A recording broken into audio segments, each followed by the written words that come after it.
All right, we're going to get started. Hello, everyone, and welcome to week 8 of our Future of Food Systems seminar. How did that happen? What a surprise. Really glad to be here with you today, either virtually in the classroom, for those of you who are able to join us in person, and for all of you who will also be watching the recording after the fact. So I wanted to start today with just a reminder that one of the themes that we've been carrying through this discussion of future of food systems is really that of relationships. Relationships between people and the land, between people and ecological systems, economic systems, social systems, human rights, justice, and equity. And as part of that, we started our seminar with land, First Peoples, and labor acknowledgement. And in fact, we had our first guest, Polly Olson from the Yakama Nation, come in to help us facilitate a collective reflection on what land acknowledgements mean in practice. We more commonly hear that the University of Washington is on traditional, ancestral, unceded Coast Salish land. And we've had the opportunity to think through the implications of that and the implications of the relationships that we have with the land, the waters, and with each other as we think through this foundational piece into the future of food systems. As you know, we are coming up on nearing the end of the Native North American Heritage Month. And this is just a clip from the UW president blog post on just the opportunity to celebrate and reflect on this Heritage Month, to acknowledge that this is ongoing work and that we not only have an opportunity, but also a responsibility to continue engaging with and learning from Native American and Indigenous knowledges and ways of knowing. So we've talked about this a little bit, epistemologies. How do we know what we know? And how do we know what to do? And how do we use that in practice in the context of food systems, especially as we think into the future of food systems?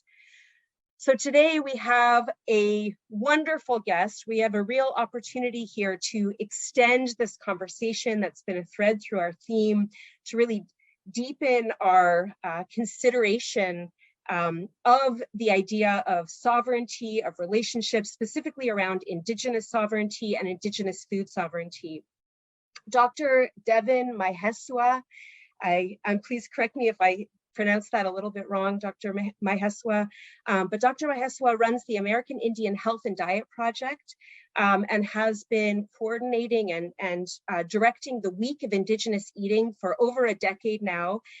This incredible blog, and also there's a Facebook page devoted to Indigenous eating, are just a wealth of resources that are available to you to extend the conversation that we're going to have today. And so I'm going to move now into a more full introduction to Dr. Mihesuah before I turn it over to her. It's really such an honor to have you here. First of all, your family member is a recent graduate of our grad program here in nutrition, Lauren Sawyer, and it's a privilege to welcome you as her family member, but also more broadly as a scholar, an author, an educator, and a leader in thinking through and documenting and writing up. I don't know if you can see that, but this is one of Dr. Mihesuah's most recent books on Indigenous food sovereignty in the United States. She is the Cora Lee Beers Price Professor in the Humanities Program at the University of Kansas, the former editor of American Indian Quarterly, and of a book series, Contemporary Indigenous Issues. Dr. Mihesuah is a historian by training and an award-winning author on Indigenous history and current issues. There are, as I mentioned, just a tremendous amount of resources that she has and continues to pull together and make available to others. And we're going to get to hear about many of those resources and the work that she does. So please join me in virtually welcoming our esteemed guest for today. And with that, I'm going to turn it over to you, and thank you so much for being with us today. Thank you, Yona, appreciate it. Okay, I'm gonna wait until I'm gonna get my PowerPoint going here. Sorry, I just took mine down. Where is it? There it is. Okay, so hang on. All right. Looks good. So yeah, thank you very much. Okay, good. And you can hear me. Let me know if something goes awry. I want to take a screenshot there, a picture. I always do that. Okay. So yeah, thank you very much for the invitation. I was just up there, University of Washington in spring, and with my family, and so we were looking around, and we went through the wetlands, I think, and that lake out there, and then saw the gardens, and ate a lot of good food. So yeah, I really really like it up there. So what I want to talk to you today about is Indigenous food sovereignty. And this is a movement that has been going strong here. It's been growing over the last 10 years or so. There we go. But a couple of things that I want to say first. I am a Choctaw. I'm an enrolled citizen of the Choctaw Nation of Oklahoma. And traditionally, we had a 13-month calendar. And so what we are doing right now, if we were still following that calendar, is we are starting to end the month of cooking, which is known as Hash Haponi. And this is after we have cultivated everything in our gardens. We have, gotten our animals. And so we're getting things prepared for the winter. So we're drying things, canning, trying to make sure that we are going to be, surviving through the harsher winter months.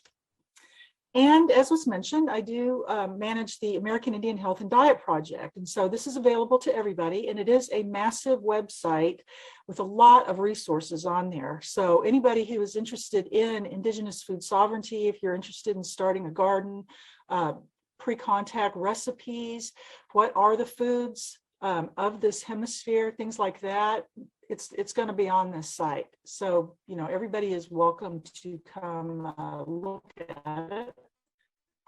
Oops. Hang on. Okay. Also during this time, this particular week is the 11th annual week of Indigenous Eating. And I started this is my Facebook page, by the way, Indigenous Eating.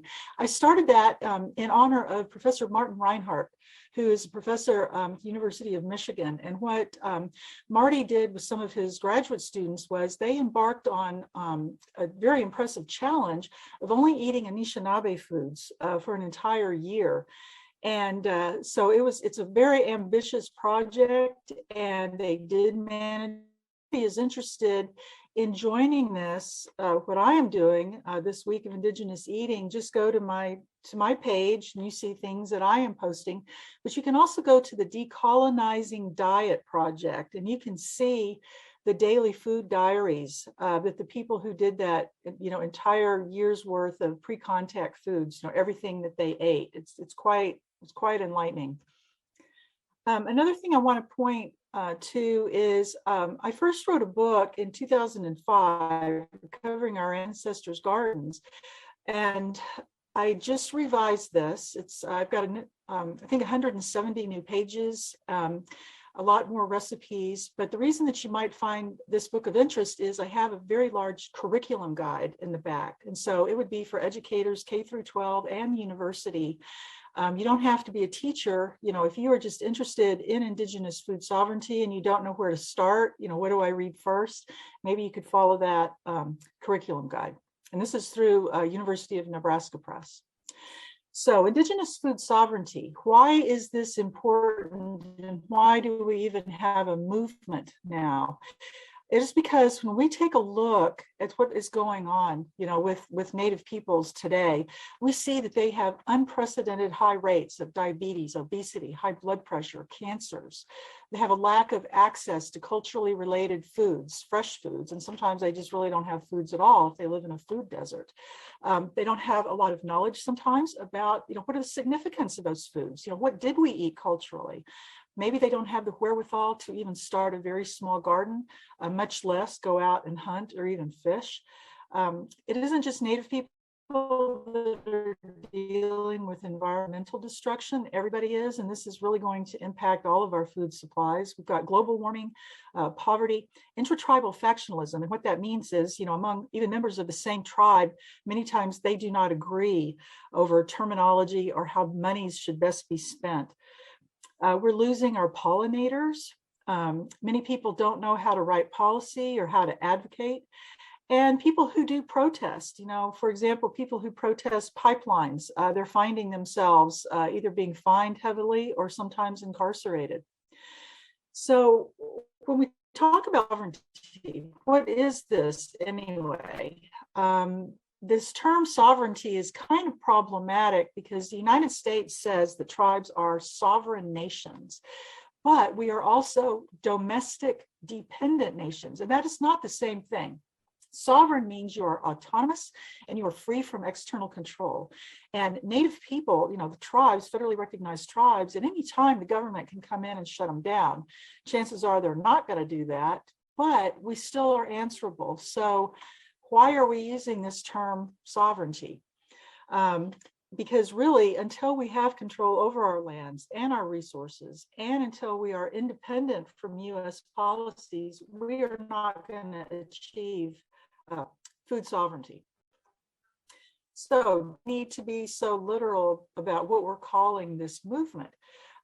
Maybe the term tribal food traditionalism might be a better phrase. Christina Schiavone proposes the term sovereignization, which means we're in a continual state of planning to somehow get food sovereignty. We're constructing, we're negotiating, we're debating and protesting. So perhaps if we call it, sovereignization, we are always in the process of trying to achieve it. And you can still, accomplish a lot, even though you may not. So this idea of indigenous food sovereignty has really been around as long as indigenous peoples have existed, because they have always wanted and needed to control their resources, their food production and its distribution. So food sovereignty is a concept that has been around for decades, but not indigenous food sovereignty. In fact, if you look at Google Scholar, it reveals that there were only 3 publications that used the term indigenous food sovereignty until 2005. But after 2005 until today, when I looked at it, I think a week and a half ago, there's like 1,200 publications that now use the term indigenous food sovereignty. So it is definitely growing and getting bigger by the day. So we use the term indigenous food sovereignty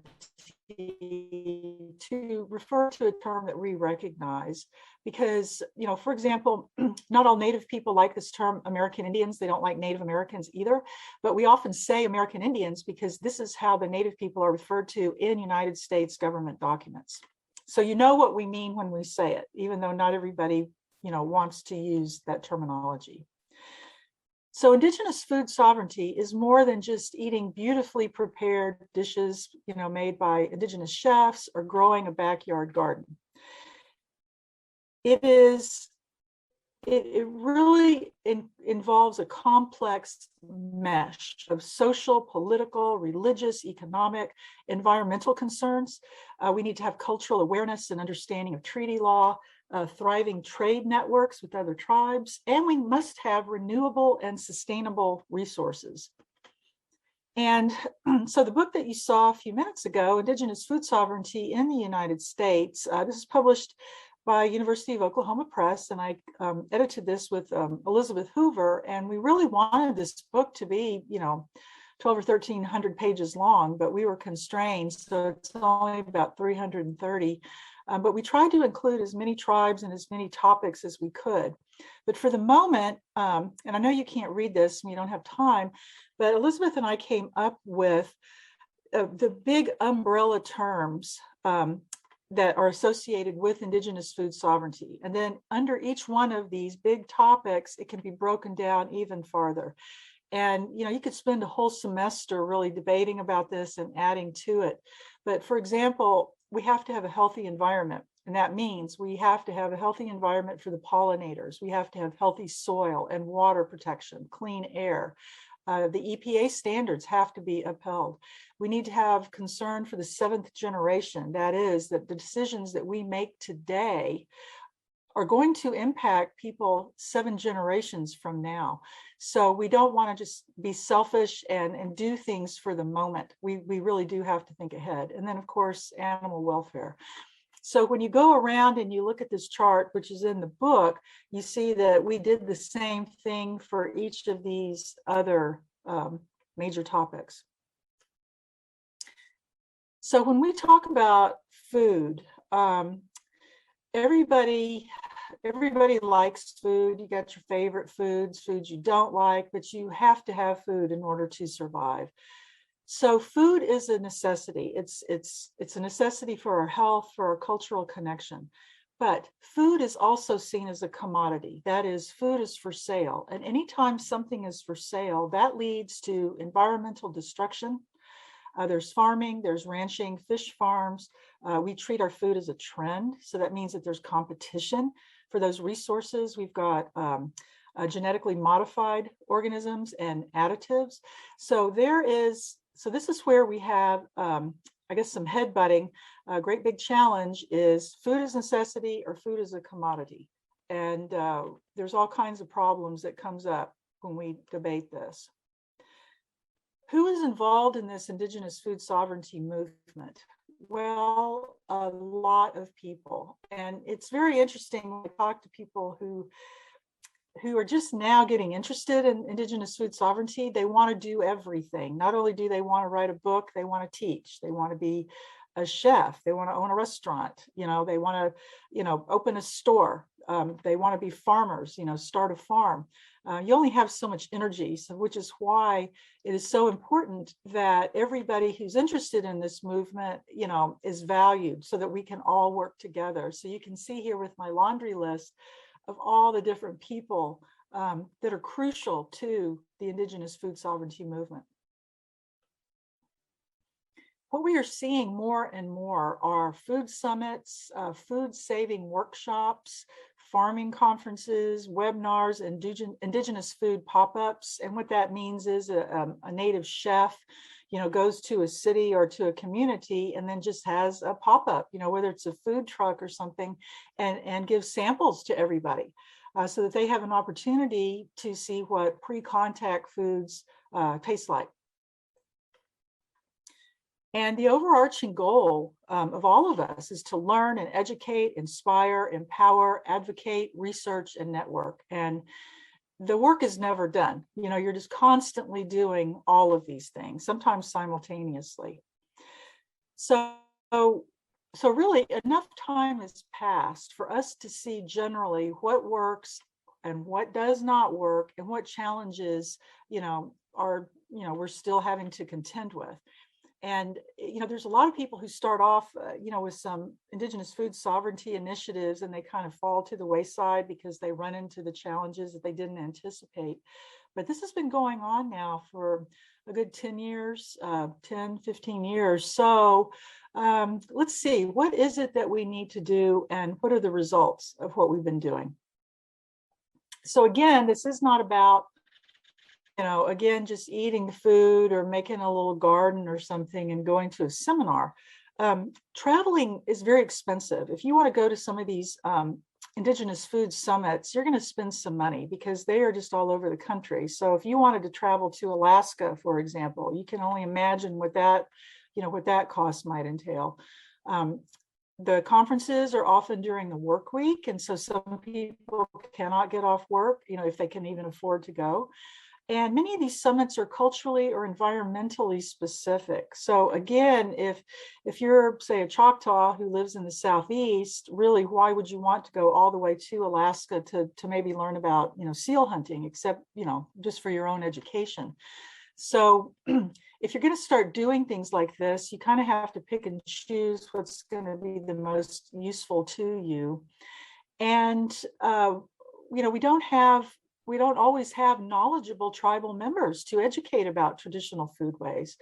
So this is often a problem because sometimes people want to start some kind of initiative, but they don't have anybody to turn to because the elders are all gone, or they just don't know what the history was. there's a lot of heavy lifting involved, and that means, we're dealing with legislatures being politically active. And if anybody listening to this has ever done that, you know how exhausting that can be.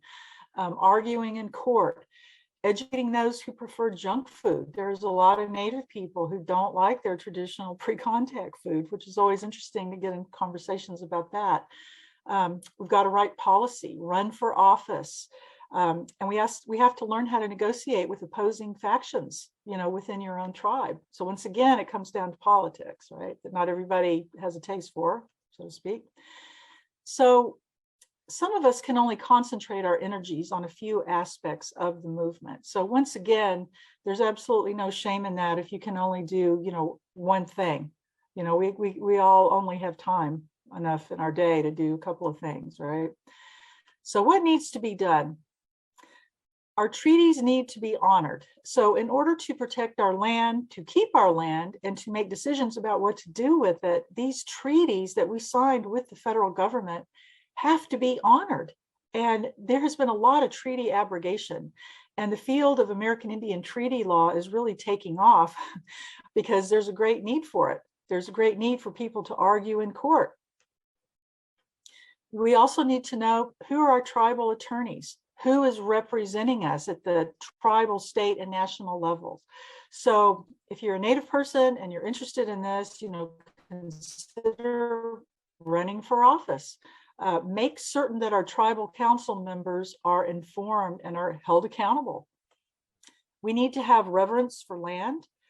We need to have respect for the natural world instead of considering resources as commodities for monetary gain. Recognize the connection between a healthy ecosystem and the people, and we need to have control over dams, mining, logging, and grazing. Environmental protection, again, we need to have respect for life. And these are pictures, in my garden.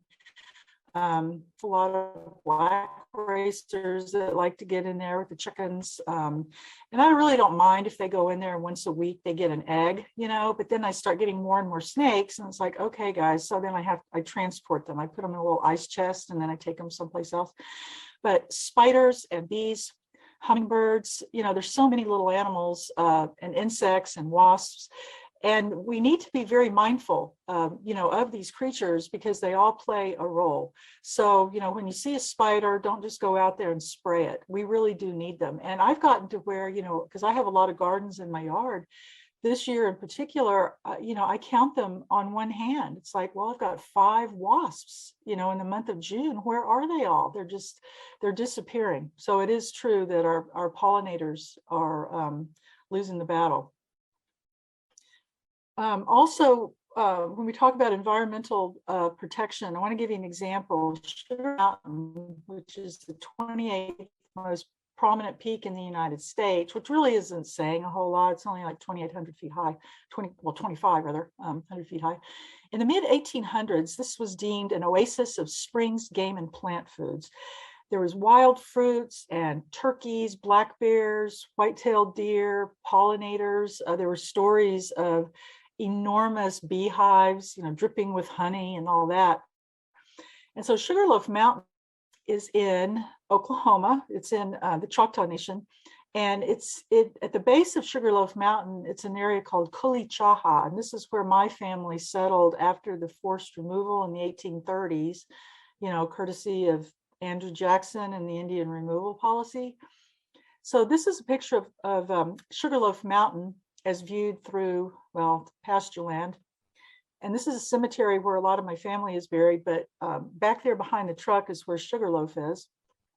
And so when we look at Google Earth down at Sugarloaf Mountain, this was quite a few years ago, actually. And you can see how, actually, if you've never been to Oklahoma, eastern Oklahoma is extremely lush and very green and heavily forested. There is a timber industry there, and Oklahoma has more shoreline than Minnesota. So I think a lot of people think that Oklahoma is just like a flat, dry area, but it isn't. And so enter the cattle industry, and then enter, people who are given permission to go take some lumber. And so I gave a talk about this several years ago, And I thought, okay, I need to get some more pictures of Sugarloaf because I hadn't been there in a while. And I found this, and I just could not believe what I was seeing. It was just basically clear cut. And, you know, doing this kind of thing, it's just not going to bounce back. It is never going to be the same again. So, you know, this is just one of many, many examples of what is happening to our environment. And to me, it really hits home, you know, because that was where, you know, my family lived. And, you know, along these lines, we need to have renewable energy infrastructure and clean energy. All of y'all have probably, no doubt, heard about the pipelines, and they're crisscrossing and everywhere. And then when the pipelines rupture, the problems that emerge with that. We need to have wind, solar, water, and geothermal power.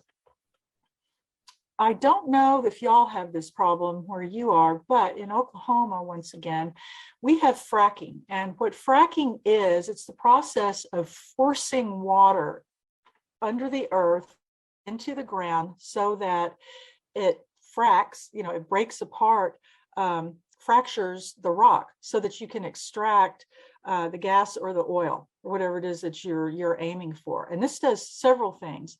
Oftentimes that water that they are forcing down under the ground has chemicals, or it is wastewater. And you can only imagine what that does to the aquifers. And then that also will leach into waterways and into people's private wells.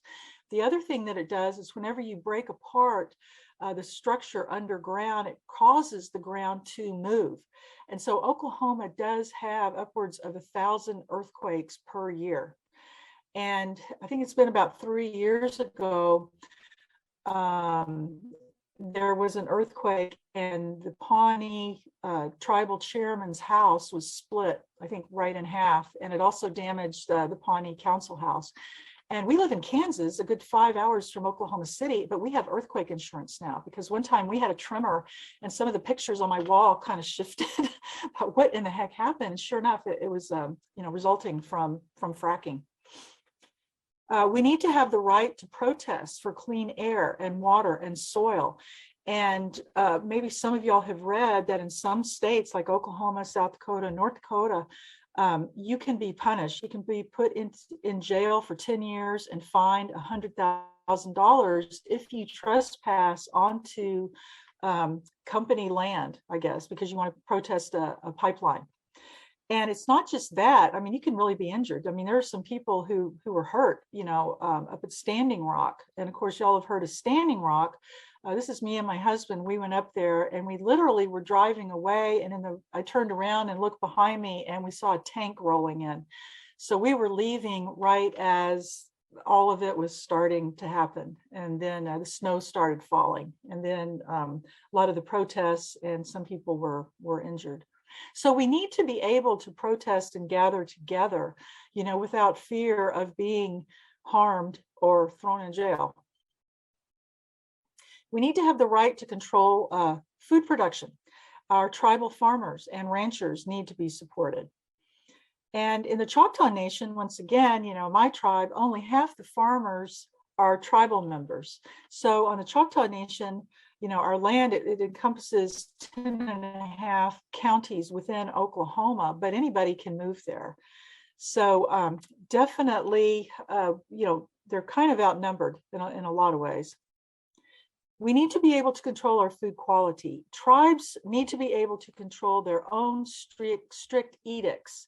And what I mean about that is, you know, when you go to the grocery store, you have to trust that the USDA has inspected whatever it is that you are buying so that you know that you're eating something and you're not going to get sick. Well, tribes right now are answerable to the USDA, but they need to be able to come up with their own rules and regulations. And an example of this is the in northeastern Oklahoma has started bison ranching.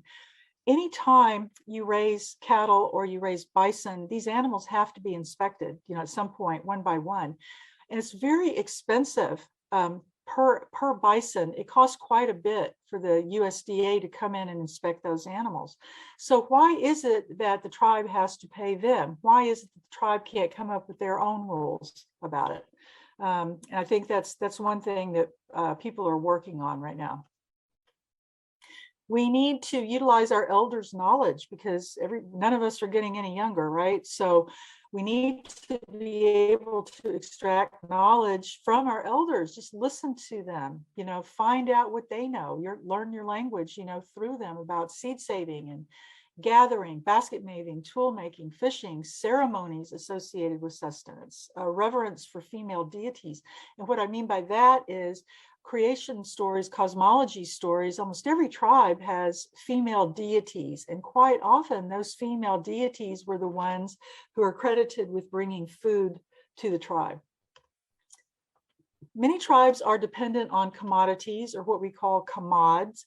And again, this comes from the federal government. And as maybe some of y'all know, these things are hit and miss. I mean, sometimes you get things like on the left, well, there's some pork and there's some beef, but what part of the pork, what part of beef? And some is better than others. Now, some tribes have really done a good job as far as trying to get some of the better commodities. So I know that the Little Traverse Bay Band in Michigan, I think, was able to get things like organic yogurt and some other stuff. But there really is a problem when these commodities consist of big hunks of lard and basic yellow cheese. We need to have more fruits and vegetables. We also need to have grocery stores and markets. And there is a term, it's called food desert. And maybe y'all have heard of this before. And a food desert refers to an area that's about 100 miles, in circumference, where there's no grocery store, there's no place to go get anything. And sometimes on some reservations, they might have a grocery store, but you walk in there and there's one head of wilted lettuce or something.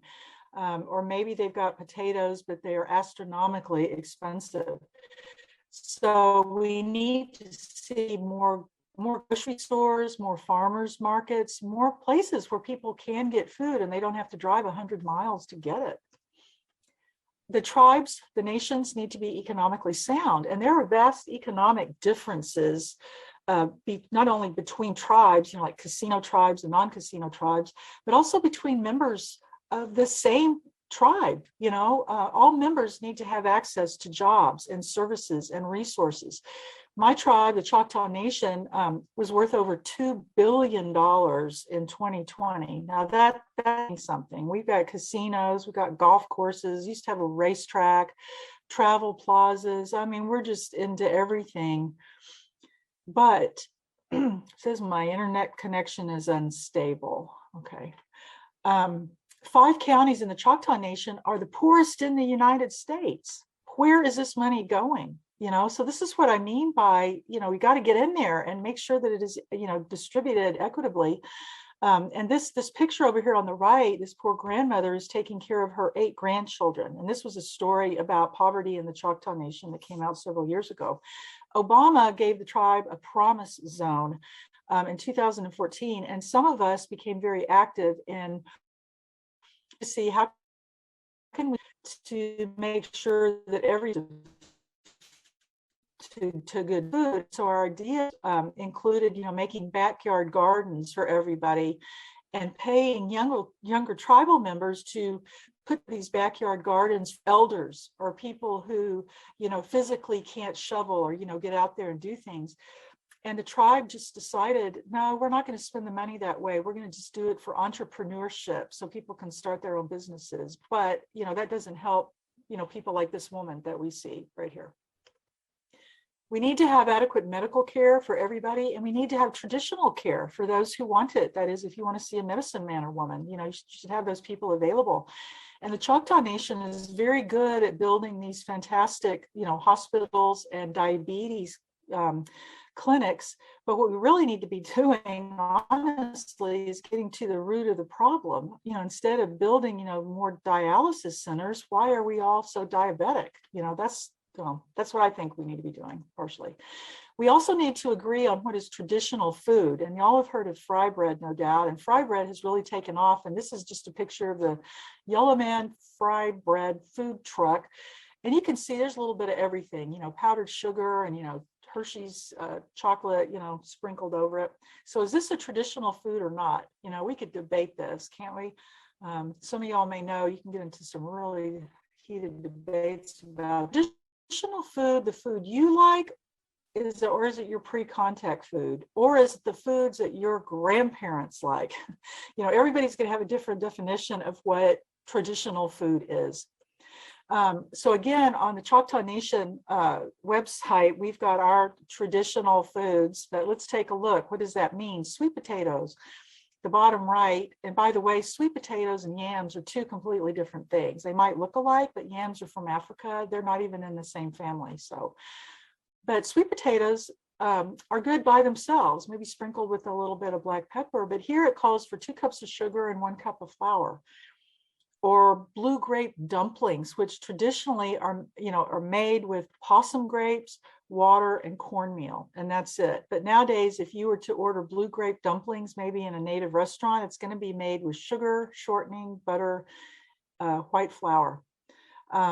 So yeah, there are definitely different definitions of traditional. We also need to get it right about our food history. Our tribe's pre-contact food is direct connection to our culture, and knowledge of those traditional food ways is empowering. How did we procure that food? How did we cultivate it? How did we eat it? And again, there's cosmological stories associated with those foods. And I always like to bring up this example of the 3 sisters, which is the growing of corn, squash, and beans in symbiotic fashion. So you've got the corn, and the pole beans grow up the corn, and then the leaves of the squash shade the ground to keep the moisture in. Not everybody grew corn, squash, and beans in that way. This is only grown by tribes in the Northeast. That is the traditional way in the Northeast only.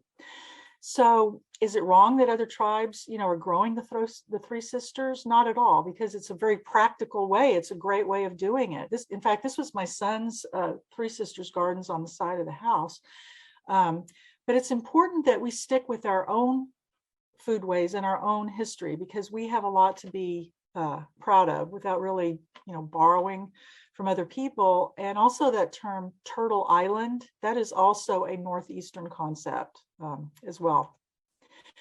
We need to have access to traditional in the Southeast. After they were removed to Indian territory, their environment looked pretty similar to what it was in the Southeast. So they had American persimmons, which is their left, black walnuts on the right. And it just so happens where I live in Kansas, I can gather these things within walking distance of my house.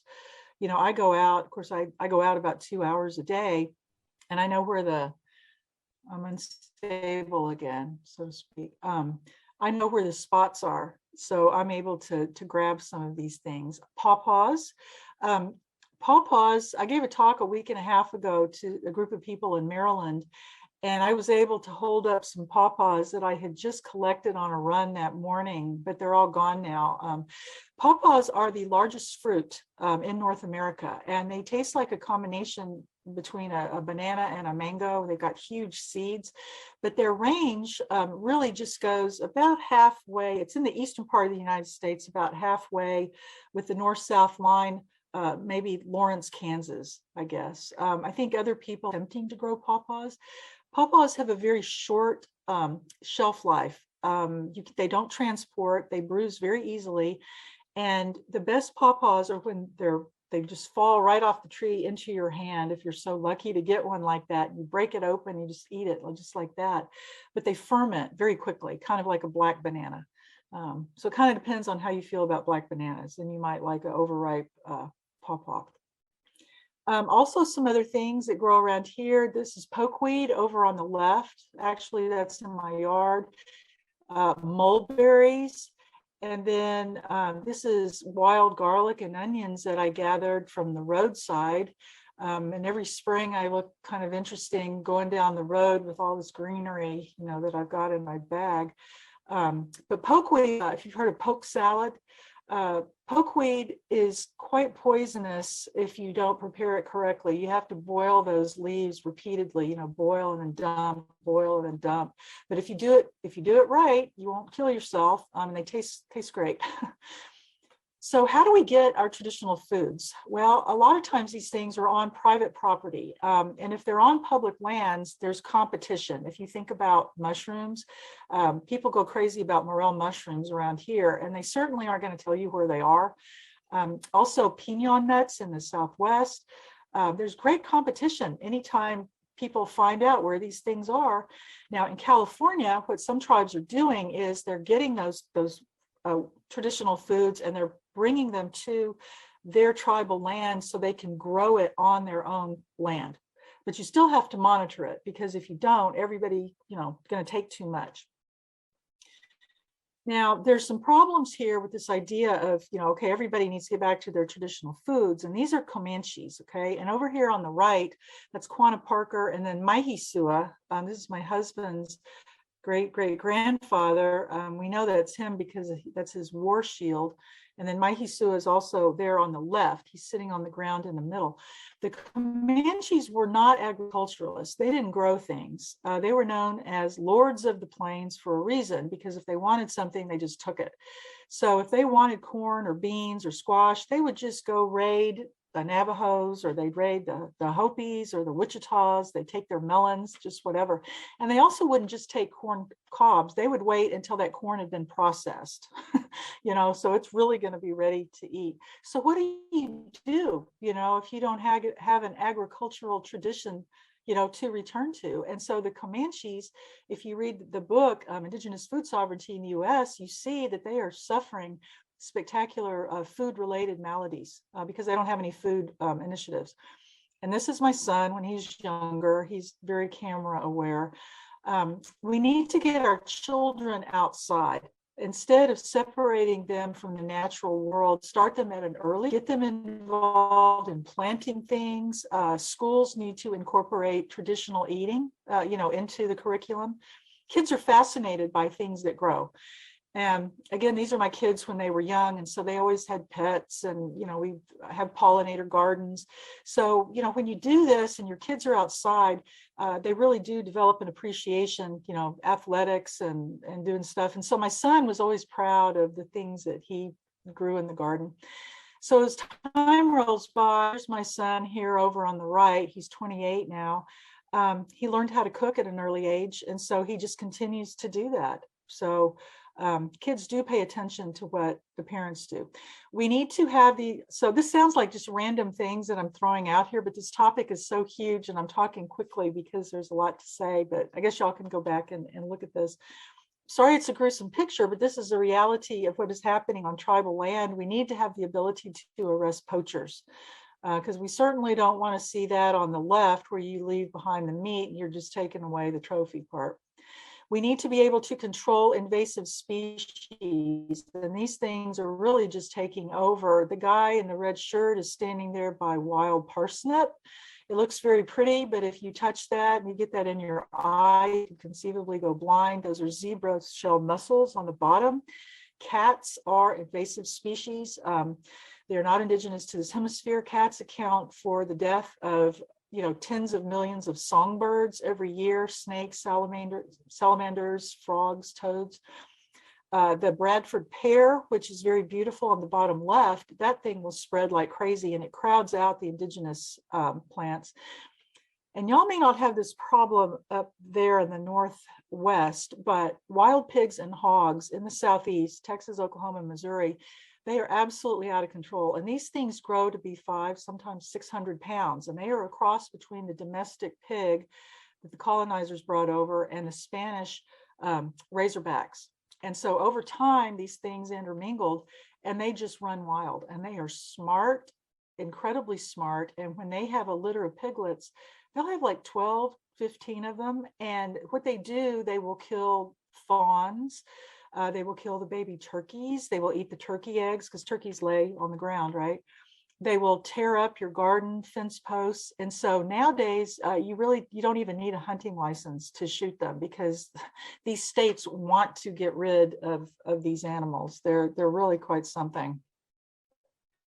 And again, the pollinators are so important. And I realize I'm running out of time, but we have pollinator gardens on my property. And so I bring in as many chrysalis that they can make their chrysalises on my screened-in porch away from the birds, and then they can, bust out, and be safe for a while. And then I release them, because there's a lot of attrition, the birds getting the caterpillars. And these are close-ups of the Monarch chrysalises.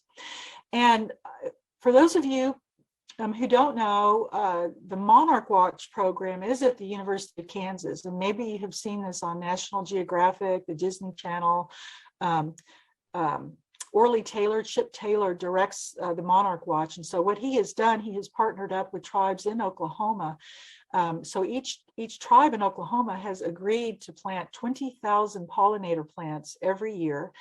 And so with this government grant, what Chip did, he was able to get each tribe greenhouses, big, fantastic greenhouses. So anyway, if you are ever, at the University of Kansas, you want to definitely come see the Monarch Watch garden. That's my son walking through it again. We need to have knowledge of how to hunt and the right to hunt. In Oklahoma, some of the tribes are now being given their hunting licenses. They don't have to pay for them, but that doesn't mean you just pick up a gun and you go out and you start, wailing away. You got to know what you're doing. Very exhausting. And there can be an awful lot of accidents if you don't know what you're doing. So we need to have prepare foods. And these are just some pictures of people that I know, that I have met at food summits and that I've stayed in contact with. Naftali Duran, he's from Oaxaca, and he is making this wonderful, just very simple salsa. He just got some tomatoes and jalapenos that he put in the oven behind him, roasted them, and then he just put them there with his little metate with some sea salt, and there was salsa. Boom. So wanting to hurry up here. A lot of schools are now incorporating gardens, which is very important. So if y'all are looking for something to do, if you've got kids, you anticipate having kids, you really want to encourage schools to do this. There are a lot of programs now that are providing education about how to garden and how to save seeds. There's a Cherokee Nation heirloom seed distribution program. There are seed trade networks. But one concern is that even if you are a member of a tribe and the Cherokee Nation sends you your seeds, because you can apply for them, they send them to you, we don't know what's with the biotech company, Santos, hold of them. We don't know what happens to the seeds. We also need to have protection from cross-pollination. So here are just some, examples of some programs, children's gardens or community gardens. You may want to look up the People's Farm. This is on the White Mountain Apache reservation there at White River. And this is an example of a place that started as a grassroots movement. Just a few people started this farm, and now more and more community members have joined in, and everybody wants to participate in this wonderful farm, and they sell their produce, and they're able to give it to their tribal members. Again, let's see, we've got the Pawpaws, raise bison, and we've got in Hugo, Minnesota, the Dream of Wild Health, which teaches Native children how to garden. So I've been asked, before, if you want to help, how do I help? Okay.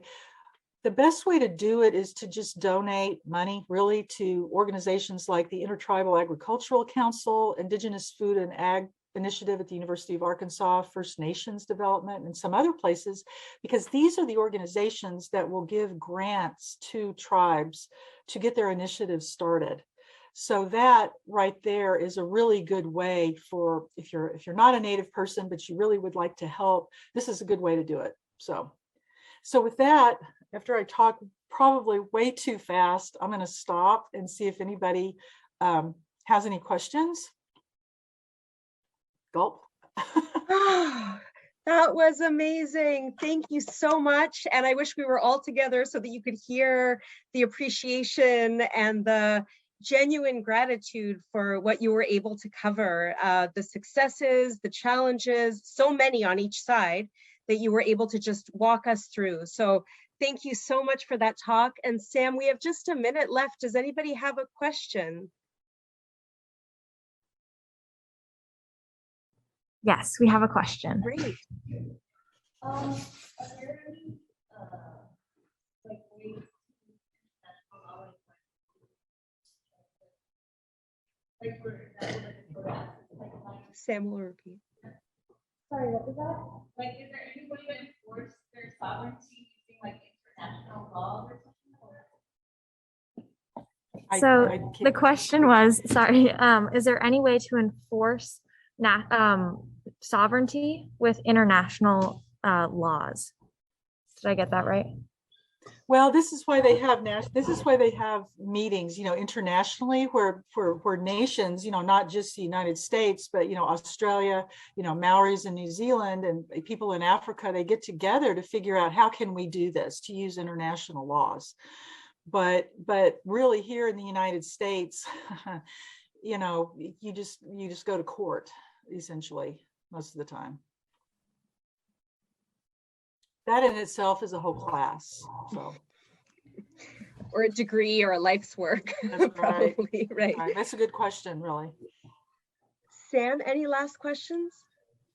Any more questions? It doesn't look like any right now. I have just to end us on one note, one of the questions I was really struck by at the end of the Indigenous Food Sovereignty book that you edited was this idea of an Indigenous definition of nourishment. And just, all your talk today was clearly about food, but so much more. I mean, you covered all the connections there. So I just want to give you the last word to speak about that piece, about nourishment. Well, nourishment isn't just taking in, your vitamins and minerals. It's also a connection to your culture, and it's connection to the earth, and understanding where your food comes from. It's a connection to your ancestors, connection to, the people in the past who, if they're watching us now, they so badly want us, to be able to have that pride in ourselves. And really, oftentimes, when people are struggling, Native people are struggling with identity issues or substance abuse or something, one of the first things that they are encouraged to do is to understand their culture, reconnect with their culture. And one way to do this is to research their foodways, because in that way you can learn your language, you learn your religion, you get to know the people, your tribal laws, how things have changed. So it's nourishing emotionally, not just, physiologically. It's all encompassing. That's what I mean by it's a very complex mesh of many different concepts. Thank you so much. I think that's a wonderful spot to end. I wish we would have more time with you, but thank you so much for this time. Thank you so much for being part of our seminar, and have a great day, everyone. And I'll see you next week. Thank you. Bye. Take care.